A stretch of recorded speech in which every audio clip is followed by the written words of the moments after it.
यहाँ मैं एक स्पष्टीकरण देना चाहूँगा बच्चों कि सारे बिल जो हैं, कानून जो हैं, वो लोकसभा में पेश किए जाते हैं, राज्यसभा में भी पेश किए जा सकते हैं, लेकिन धन विधेयक एक ऐसा होता है, मनी बिल जिसको कहते हैं, वो राज्यसभा में प्रेजेंट नहीं किया जा सकता है और 2/3 बहुमत होना चाहिए कानून बनने के लिए, ज़रूरी होता है। ये एक क्लेरिफिकेशन मैं देना चाहता था आपको, ताकि आपको कोई कन्फ्यूजन न रहे।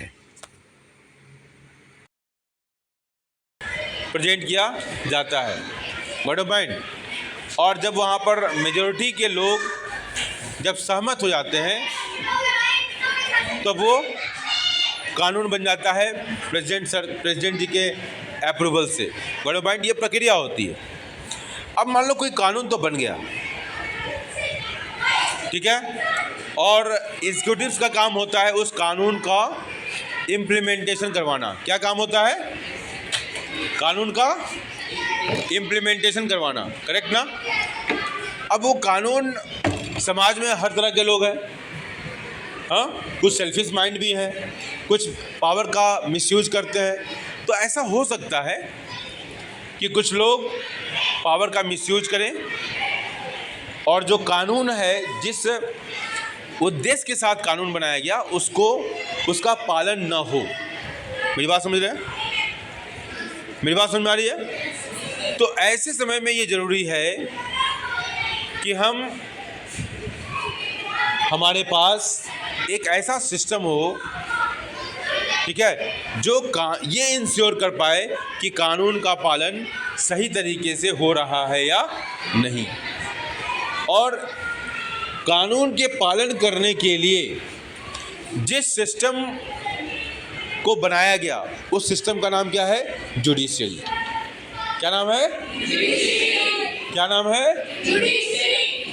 और कल भी बच्चे आपस में बात कर रहे थे, हमसे चर्चा हो रही थी कि 3 तरह के कोर्ट्स होते हैं। हाँ, लोअर कोर्ट, हाँ, सबसे लोअर कोर्ट नीचे होता है, इसके बाद हाई कोर्ट और सबसे ऊपर सुप्रीम कोर्ट, जिसको हमने बड़े फनी तरीके से आपको बताया था, है ना, ताकि आप हंस सके और आपको पढ़ने में आनंद आए, ठीक है। और आज का जो लेसन है ये इसी बात पर है, जिसकी हमने चर्चा कल थोड़ी सी कर दी थी। तो जुडिशरी का मतलब क्या होता है? एक ऐसा सिस्टम, एक ऐसी संस्था जो कानून के शासन को स्थापित करने में मदद करे, ठीक है। क्या करे? जो कानून के शासन को स्थापित करने में मदद करे। तो जुडिशरी ऐसी संस्था का नाम है। तो आप बताओ कि जुडिशरी का होना अच्छा है या बुरा? अच्छा है। जुडिशरी का होना चाहिए। कानून का शासन होना चाहिए। क्यों? जैसे इस क्लास में अगर मान लो कि सारे बच्चे डिसिप्लिन में न रहे तो टीचर पढ़ा पाएंगे? यही तो कानून है कि क्लास में बैठते हो आप तो कैसे बैठना है, टीचर की बात सुननी है, क्लास में हल्ला नहीं करना है। यही कानून है, यही नियम है, गॉट अ पॉइंट। यही नियम है, गॉट अ पॉइंट। और अगर इसको लोग इसका पालन करते हैं तो टीचर को पढ़ाने में मज़ा आएगा, और जो बच्चे पढ़ना चाहते हैं सही मायने में, उनको पढ़ने में मज़ा आएगा। हाँ, जो बच्चे खिड़की से बाहर देखना चाहेंगे वो पढ़ पाएंगे क्या? नहीं पढ़ पाएंगे। जिनका ध्यान कहीं बाहर होगा तो पढ़ पाएंगे? नहीं पढ़ पाएंगे। तो इसलिए कानून का जो शासन है, चाहे वो हम घर पर हो, अगर घर में मान लो कि आप टीवी देखो, खूब टीवी देखो, कोई इस पर बोलने वाला नहीं हो, तो क्या आप पढ़ पाओगे? नहीं, बड़े पॉइंट। तो हर चीज़ को एक सिस्टम के साथ चलने की ज़रूरत है।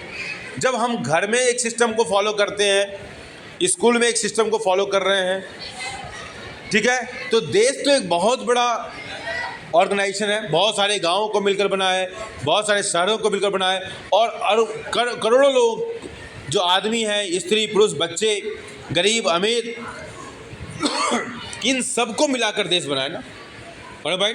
तो अगर इस देश में अगर कानून ना हो, अगर इस देश में व्यवस्थाएं ना हो, इस देश में अगर संविधान की जो बातें हैं वो ना हो तो क्या देश चल पाएगा? अभी अभी आपने देखा बांग्लादेश,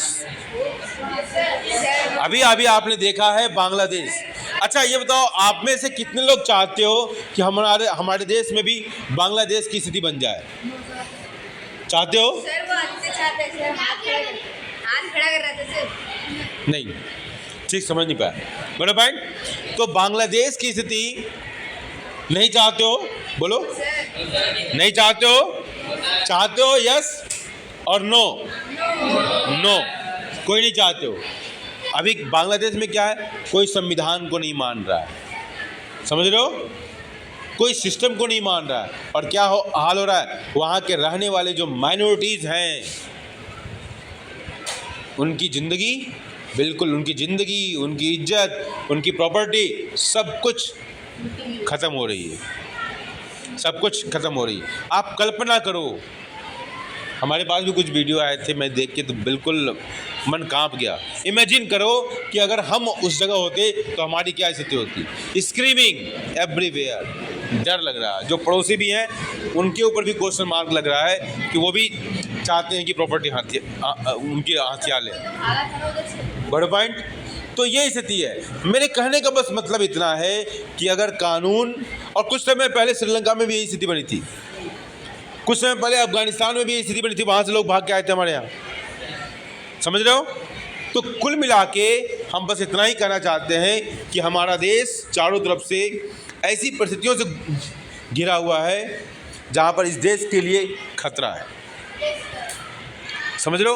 अगर देश के नागरिक के अंदर देश के प्रति भावना कमज़ोर हो जाएगी कि हमारा देश मजबूत हो, हमारे देश में ऐसी स्थिति नहीं होनी चाहिए, तो ये देश की हालत वैसी ही होगी जो बांग्लादेश में हुई, जो श्रीलंका में हुई। इसलिए देश के लिए भी कुछ करने का समय है, समझ रहे हो? अपने लिए करने का, आसपास के जो लोग हैं उनके लिए सोचने का समय है, समझ रहे हो? नहीं तो जब लोगों के अंदर देश के प्रति की प्रेम की जो भावना है वो कमज़ोर हो जाएगी तो देश को बांग्लादेश बनते समय नहीं लगेगा, देश को अफगानिस्तान से बनते समय नहीं लगेगा, देश को श्रीलंका बनते समय नहीं लगेगा, ठीक है? और इसके लिए ज़रूरी है कि कानून का शासन हो, और इसलिए इस लेसन को पढ़ने की ज़रूरत है। समझ में आई बात? बोलो भाई। Yes sir. चलिए अब हमारे सामने दक्ष जी हैं, दक्ष जी पढ़ेंगे। दक्ष जी पढ़िए। Judiciary at a glance at the newspaper. A glance at the newspaper. A glance.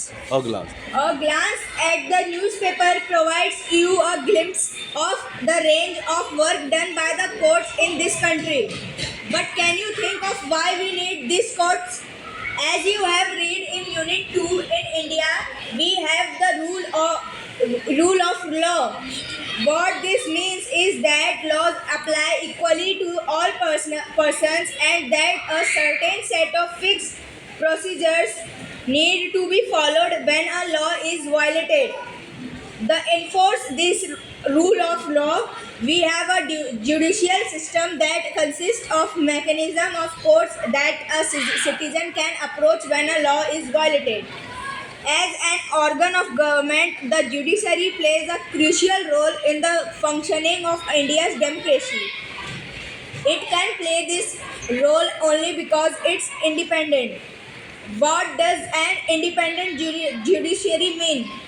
Is there any connection between the court in your area and the Supreme Court in New Delhi? In this chapter, you will find answer to this question. Okay, हम बहुत सारे questions की चर्चा इस lesson में करने वाले हैं।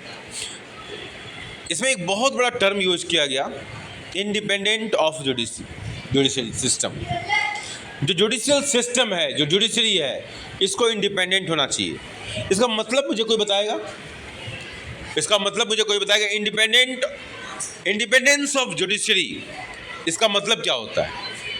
इंडिपेंडेंट का मतलब जानते हो आप? स्वतंत्र, है ना? इंडिया गॉट इंडिपेंडेंस, ये शब्द आपने बहुत बार सुना होगा, करेक्ट और not? India got independence in 1948, yes 47, sure? चलो लॉक कर दिया जाए, ठीक है? तो 1947 इंडिया गॉट इंडिपेंडेंस, ठीक है? इंडिया गॉट इंडिपेंडेंस, ठीक है?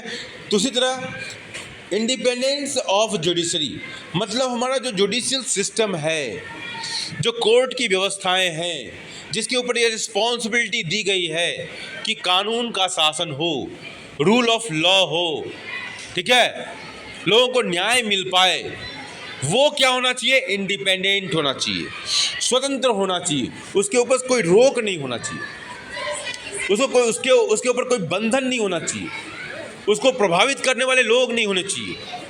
अगर उसके ऊपर भी बंधन है, उसको भी किसी और की बात को कहना पड़ रहा है, तो ये देश के नागरिकों के लिए, न्याय की व्यवस्था के लिए एक बहुत बड़ा क्वेश्चन मार्क होगा। मेरी बात समझ में आ रही है आपको? मेरी बात समझ में आ रही है? Very good. ठीक है, तो independent of judiciary is very important. ठीक है, क्यों? तो हम इसके बारे में आगे चर्चा करेंगे कि why judicial system, how judiciary works and why there is a need for a judicial system. Judiciary की आवश्यकता ही क्यों है? हम इस बात के लिए आमंत्रित करते हैं अपने युवा साथी, हाँ युवा, बच्चों में युवा, ठीक है, और देवस्मिता आप पढ़ बेटा।